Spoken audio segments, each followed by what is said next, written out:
going on there, guys? We back with another one, and we got to talk about these Memphis Grizzlies some more, y'all. They still talking, and they still won't be quiet, but this time it's directed towards their own fan base. Guys, Dillon Brooks was booed the other night because he plays like he's him. This dude will go 2 for 18 from the field, 2 for 16, 2 for 15, and he'll just keep shooting and shooting and shooting. And yeah, he plays hard, but now it's more like he just plays dirty and shoots a lot. And now the fans are like, you know, do you remember how they were groaning for Russell Westbrook when he was taking threes in LA that first year he was there? Well, that's how the fans are acting towards Dillon Brooks. He, you know, and Dillon won't just take the like spot up shots. He'll put it on the floor, even though he's not a very good ball handler. He'll take a turnaround, reverse pivot, fadeaway J like Kobe Bryant, you know. And so the fans are getting tired of seeing this. For a while, they just let it go on. But now the fans are groaning and everything. And this is what I said about Dillon Brooks. You know, he's one that think he's Ja Morant level. He thinks he can talk about the fans.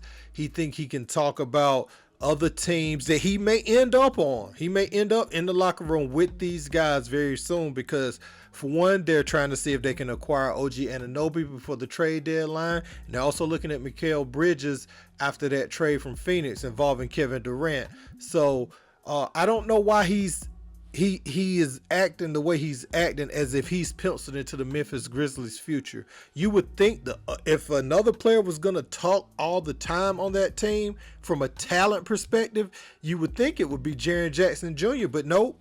Jaren Jackson kind of just goes on about his business. You know, he just plays and he goes on about his business, and that can be appreciated from him. But this is what Dillon Brooks' response was to the fans. Let's get out of the way. I mean, the crowd, there was some boos there for a second. Did you hear it? What did it? Yeah, I get booed everywhere. Yeah. So it's only right to get booed in my hometown or fucking Memphis. Does it, I mean, did it, no. It didn't matter I don't to you? really care, to be honest. They want to boo me, they can keep booing me every time I touch it.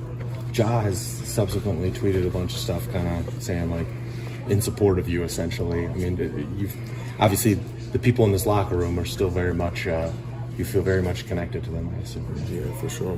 These are my dogs. I've been with them 4 years, 5 years now, so they're always going to have my back.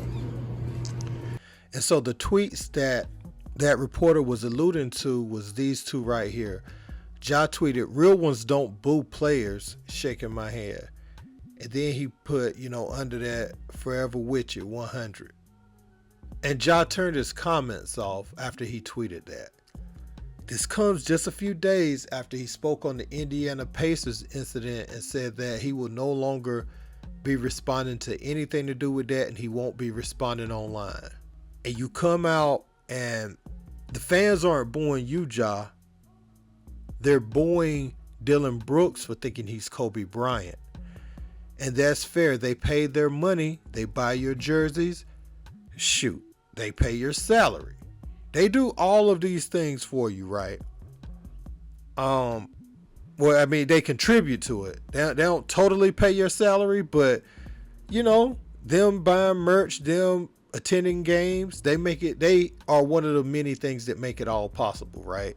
For you to come out and do this is just irresponsible. Now, you don't want your home. Nobody else in the league likes y'all. When you start do enough of this, and you will get booed. Don't forget, when Shaq was first traded, Kobe Bryant was booed. You know what I'm saying? LeBron was booed in every arena after the decision. LeBron had to win that love back from the fans. You know, they weren't fond of KD when he first went, you know, to Golden State. So a Ja Morant can be booed. Don't think you're so loved in Memphis that the boos won't turn your way. Because I'm going to tell you what, the fans may not boo you right away for this. They may give you a pass. They may give you a pass saying, you know, you were taking up for your teammate and everything. But they're not going to forget this. Don't let this behavior become the norm just because an organization may be ready to trade somebody. You know, because, look, what if the organization trades Dillon Brooks because of this play and they agree with what the fans are saying? Are you going to say the organization not a real one for not keeping your boy that talks so much? I don't think so. I don't think so. So, and the people that sign your checks, you're not going to talk to them like that. And, you know, they not going to want you to, you could tell by how Taylor Jenkins was talking about the incident that occurred with you and saying it was handled internally and everything, that it was pretty much true. League just brushing us under the rug. You were a young up and coming star. But what happens when these incidents keep happening? And the league said, oh, you more of a liability than you are, you know, a star for this league. When they determine that, are they going to protect your image as much? No. Are they going to let some of these things start to fall on you? Yes. So, Ja, don't say you're not going to respond to the fans or the people online. Respond to them, then turn your comments off. Because you know what that means? That means you're too sensitive to handle or even see what's coming back. So you just turn it off so you don't even have to see it. Because if you see it, you're going to feel some way, or you're going to feel like you have to react. You know, they going to bait you and you're going to bite every time. And so that shows, like, when you say you don't care and you protecting your energy, that's not protecting your energy. You still giving it off.